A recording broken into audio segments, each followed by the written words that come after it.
penunggang gelap. Itu adalah pimpinan DPR sendiri. Di situ ada Fahri Hamzah, di situ ada Fadli John, itu berdiri di truk komando itu. Nah, mereka itu wakil dari lembaga negara. Mereka harus over and above, berdiri di atas semua golongan. Mereka nggak bisa berpihak pada satu kelompok tertentu. Nah, di situ saya kira lembaga negara ternistakan. Nah, di situ saya kira lembaga negara ternistakan. Kita menyesalkan kejadian Ba'da Isya yang seharusnya sudah bubar tetapi menjadi rusuh. Dan ini kita lihat telah ditunggangi oleh aktor-aktor politik yang memanfaatkan situasi.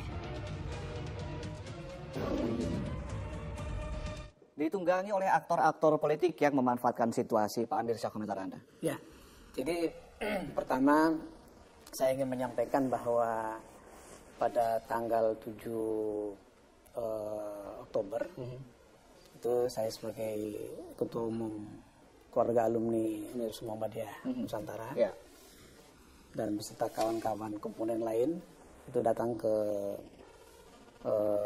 Polda Metro Jaya menyampaikan laporan untuk pertama kali dan itu respon teman-teman kepolisian memang siap dan selanjutnya pada tanggal 10 setelah itu kita lakukan kajian mendalam di berdasarkan laporan masyarakat di Majelis Ulama Indonesia pada tanggal 11 kita keluarkan apa yang dipertanyakan Komarudin tadi, pendapat dan sikap keagamaan Majelis Ulama Indonesia pada tanggal 11. Mengapa kita keluarkan pendapat dan pernyataan sikap ini? Karena telah terjadi keresahan di masyarakat atas perkataan saudara Ahok dengan kalimat, jadi jangan percaya sama orang.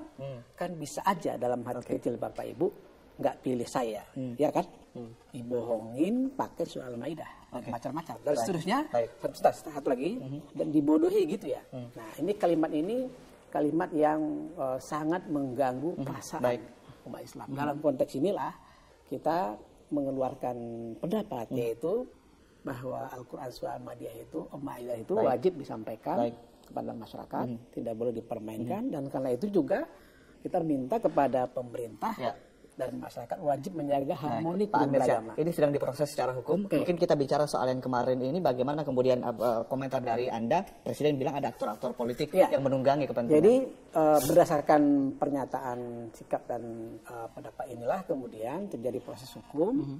Kita mengapresiasi pihak kepolisian yang sudah memproses dan para pihak sudah dipanggil, ya. Dan juga MUI, insya Allah hari Senin ya akan memberikan keterangan kepada pihak Mabes Polri. Dalam proses hukum ini kita percaya bahwa aparat penegak hukum yakin bahwa Indonesia sebagai negara hukum sama kedudukan di mata hukum. Tadi ada Prof. Komarudin mengatakan bahwa ada yang memang melakukan aksi damai, lalu kemudian juga ada eksesnya. Yang aksi damai ini harus mensucikan diri, membersihkan diri dengan cara membantu aparat kemudian untuk juga melaporkan atau menindak mereka-mereka yang menodai aksi damai. Pada hari Kamis itu Bapak Presiden bersama Wapres itu berbincang di beranda istana, mengatakan kami akan siap menerima para perwakilan demo, ya. Dan kita ketahui Bapak Presiden juga berada di istana dari pagi hari.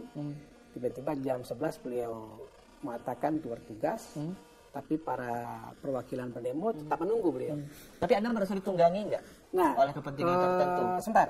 Jadi rentetan peristiwa ini sebenarnya kita menginginkan Presiden dan Wapres siap menerima. Tarik ulur ini kenapa terjadi? Ini yang kemudian menimbulkan pertanyaan teman-teman. Mestinya janji Presiden menerima itu kan sesungguhnya sesuatu yang ya baik-baik saja untuk diterima. Sehingga tidak ada terjadi semacam tarik ulur waktu yang kemudian menimbulkan pertanyaan masyarakat. Ini kenapa? Nah, dalam situasi seperti ini ya jam 6 mestinya sudah bubar. Dan saya yakin sebelum jam 6 sudah bubar. Baik. Ya, kalau ini aspirasi ini bisa disampaikan. Baik. Kita ke Pak Agus. Pak Agus, ini kan ada aturan kemudian ya dari undang-undang yang sudah diatur dalam 100 orang kemudian ada minimal 5 yang kemudian bertanggung jawab. Apakah penyelidikan juga sampai ke sana?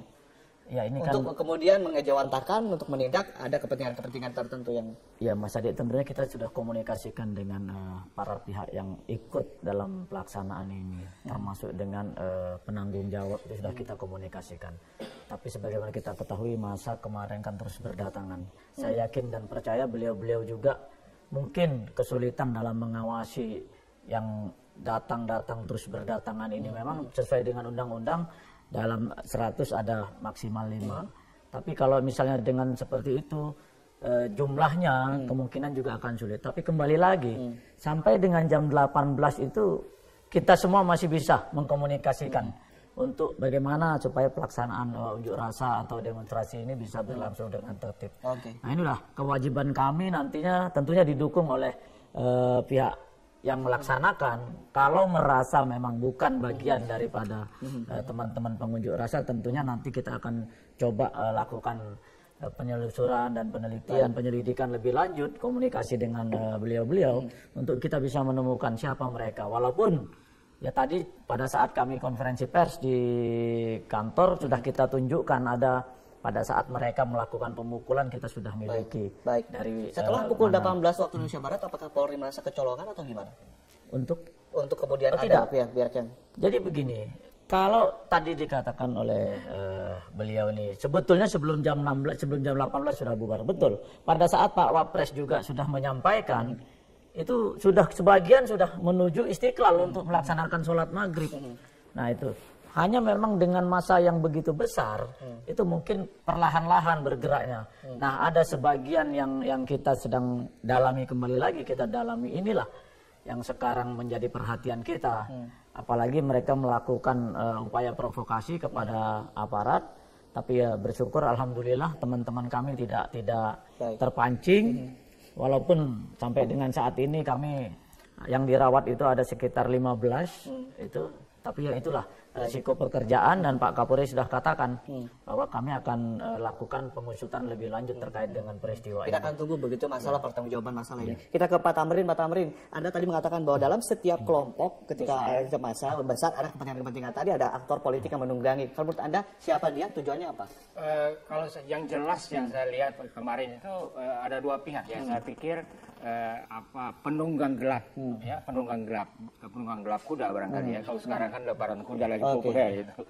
Nah, penunggang gelap ini ada dua saya lihat kemarin, yaitu organisasi mahasiswa yang datang terakhir itu.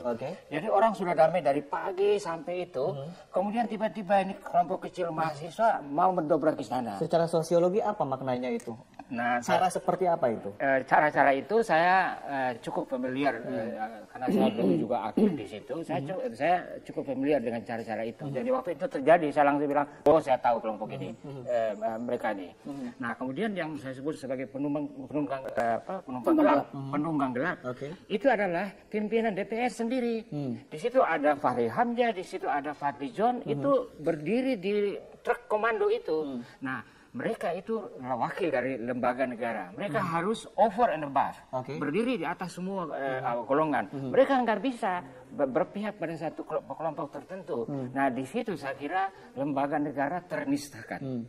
Nah, sehingga jadi kalau menurut Anda bukan 3 saja dong elemen yang kemudian harus diperiksa. Tadi Anda bilang ada tiga pihak kemudian. Ya, ada 3 pihak itu kan. Pertama kelompok FPI dan yang lain itu yang sebenarnya damai dari awal. Itu nggak ada masalah. Mereka malah membela polisi, mereka hadang itu anak-anak organisasi mahasiswa waktu mereka mau itu.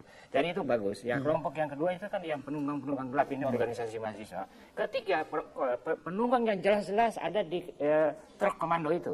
Fahri Hamzah dan Fadli John. Itu saya kira harus diperiksa. Mereka mewakili lembaga negara. Jadi dengan tindakan itu sebenarnya mereka menistakan lembaga negara. Prof, komentar Anda?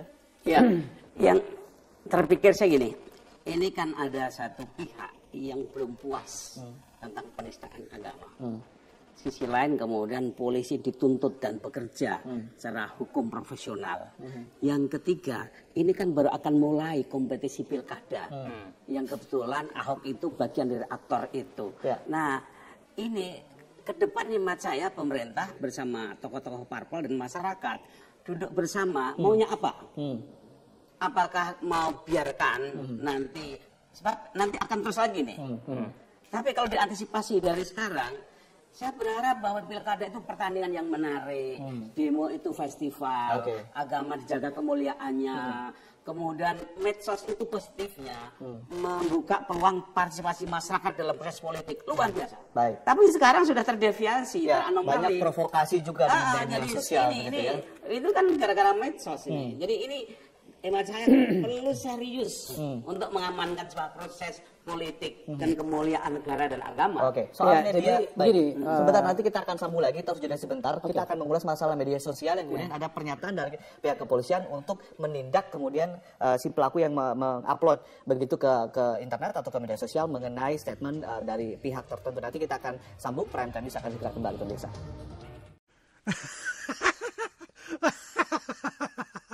Ha